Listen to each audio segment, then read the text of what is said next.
Мы живые.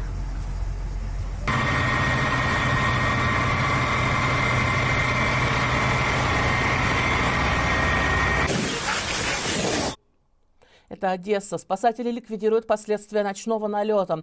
Здесь пострадали 3 человека. Также в выпуске. В Москве активизировались облавы на призывников. Владимир Зеленский раскритиковал посланника Трампа, а в Пентагоне новая утечка. Об этих и других новостях в ближайшие несколько минут на канале Ходорковский Лайв. Ставьте лайки. В аэропортах Нижнего Новгорода и Ярославля утром 16 апреля ввели план «Ковер». Там не принимают и не отправляют самолеты из-за угрозы удара беспилотников. Ранее ночью, по данным Минобороны, над Россией уже сбили 26 дронов ВСУ, в том числе 1 над московским регионом, а также в Воронежской, Белгородской, Липецкой, Курской областях и аннексированном Крыму. В Белгородской области за сутки от обстрелов пострадали 7 населенных пунктов. Люди не ранены, повреждены частные дома, автомобили, хозпостройки, здания магазинов и сельхозтехника. Горит рейса, ракеты летят, поймешь, что А это Курская область, Рыльск. Там беспилотники атаковали частный дом, переоборудованный военными под склад боеприпасов. Они взрываются и разлетаются по округе. В оккупированной части Украины погибло 2 российских военных. По данным канала «Астра», они запускали дрон со взрывчаткой в Донецке, и он взорвался. Среди жителей никто не пострадал. Продолжались и обстрелы Украины. Мы живые.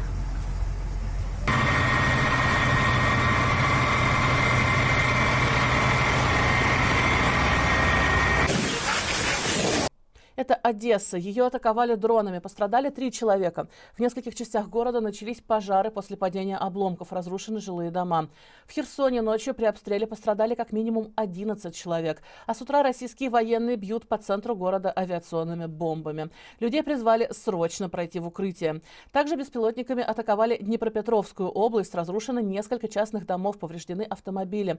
На месте ударов возникли пожары. Также получили повреждения коммерческие и административные здания, линия электропередач. А в Сумах скончался еще один пострадавший при ударе по городу 13 апреля. Теперь в списке жертв 36 человек.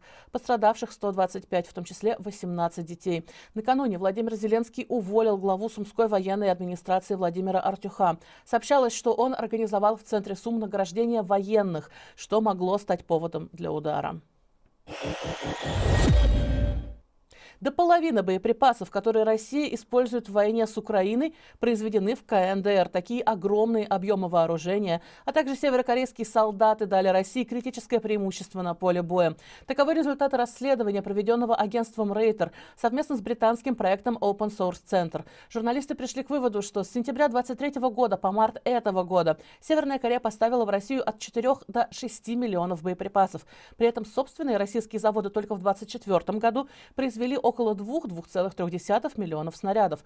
Кроме того, Москва получила от Пхеньяна 148 баллистических ракет, 120 самоходных артиллерийских установок и 120 систем залпового огня. Такие оценки совпадают с оценками украинских чиновников, в том числе главы разведки.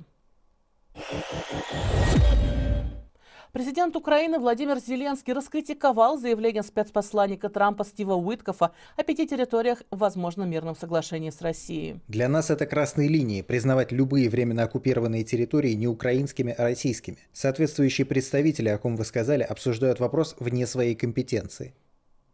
Ранее Уитков заявил в интервью Fox News, что во время переговоров с Путиным США наконец выяснили, каковы требования российской стороны для установления постоянного мира, и что возможное мирное соглашение будет включать урегулирование вопроса 5 территорий. О каких конкретно территориях идет речь, он не уточнил, но, судя по всему, это оккупированные Россией регионы Украины.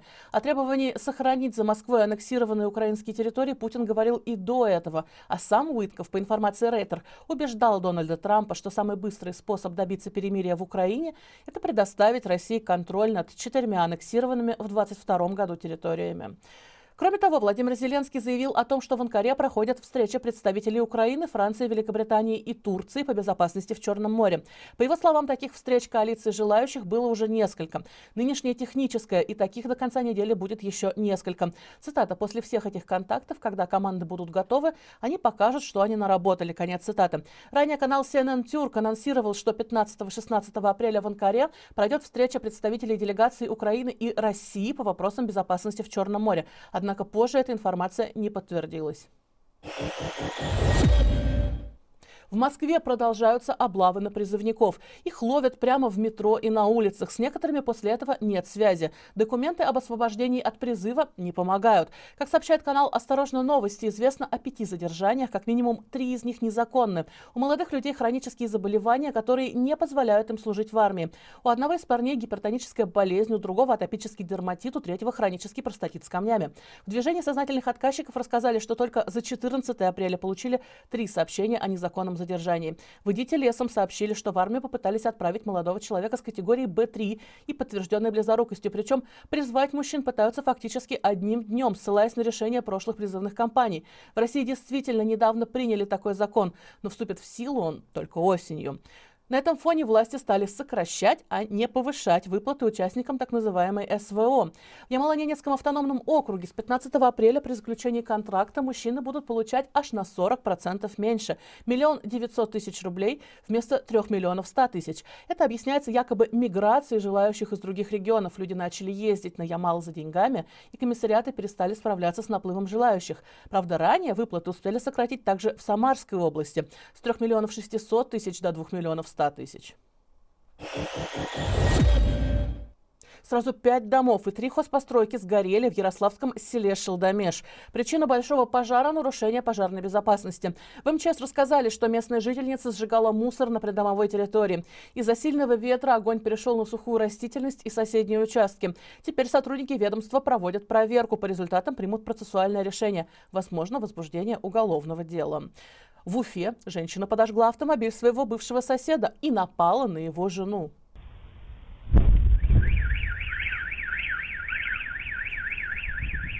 Что случилось? А ты подожгла? Мама, иди сюда! Идите сюда! Убирай ее! Убирай ее! Это она подожгла!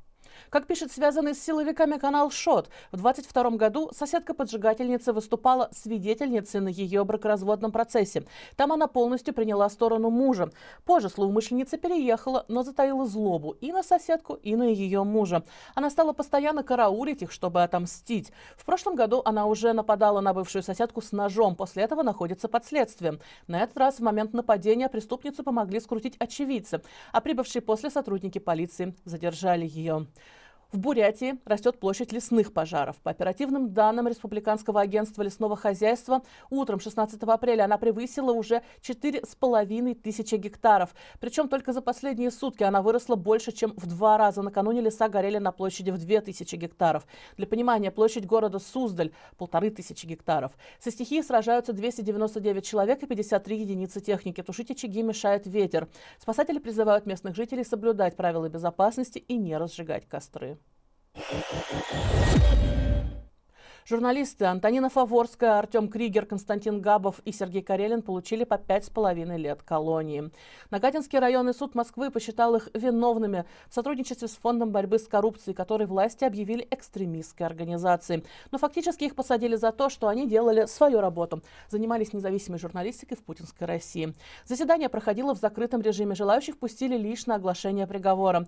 Поддержать журналистов пришли в том числе представители посольств Австралии, Люксембурга, Чехии, Франции, Германии, США, Нидерландов и Евросоюза. Прокурор запрашивала 5 лет 11 месяцев заключения. Как рассказал корреспондент издания Soto Vision, все 4 встретили приговор с улыбками, поедая попкорн в аквариуме в зале суда. После оглашения сроков Артем Кригер заявил, цитата: «Все обязательно поменяется, и те, кто вынес мне приговор, обязательно сядут». Конец цитаты. Еще одно политическое дело в Петербурге. Здесь на 5 лет и 2 месяца колонии за так называемые фейки об армии осудили парикмахера Анну Александрову. Донос на нее написала соседка. Александровой вменили написание 8 постов в интернете. Правда, в итоге лингвистическая, так с позволения сказать, экспертиза нашла фейки только в одной публикации. А она свое авторство и вовсе отрицает. Она настаивает, что соседка Ирина Сергеева оговорила ее, потому что женщины конфликтовали по поводу дачного участка. На свободе у Анны остался несовершеннолетний ребенок. Сама она страдает от хронических болей в спине. Всех пришедших Александрова поблагодарила за поддержку, а приговор прямо на месте прокомментировала вот так. Они будут гореть не только в огне, но и висеть на фонарном. В коридор выходим.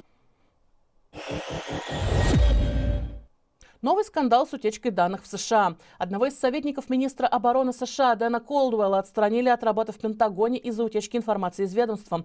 По данным агентства Рейтер, Колдуэлл отправлен в административный отпуск за несанкционированное разглашение информации. В марте стало известно, что Пентагон проверяет сотрудников на детекторе лжи в рамках расследования утечки. Это началось после того, как в сеть попала информация о визите ведомства Илона Маска. Колдуэлл был один из главных советников министра обороны Пита Хексета, который ранее сам попал в скандал, связанные с секретной информацией. В чате в мессенджере «Сигнал», где обсуждались удары США по хуситам, Хексет назвал Колдуэлла лучшим контактным лицом для Совета национальной безопасности. Как минимум 4 человека пострадали после стрельбы в средней школе Уилмер Хатчинс в американском Далласе, штат Техас. Инцидент произошел днем 15 апреля. Канал CBS News сообщает, что полицейские эвакуировали учеников и оцепили территорию. Стрелком оказался местный ученик. Теперь его разыскивает полиция. Конкретной информации о его личности и других подробностей случившегося пока нет. Почти ровно год назад, 12 апреля 2024 года, в этой же школе также стреляли. В тот раз до стрельбы дошло из-за конфликта в классе. Спустя несколько дней после этого ученики устроили забастовку в кампусе.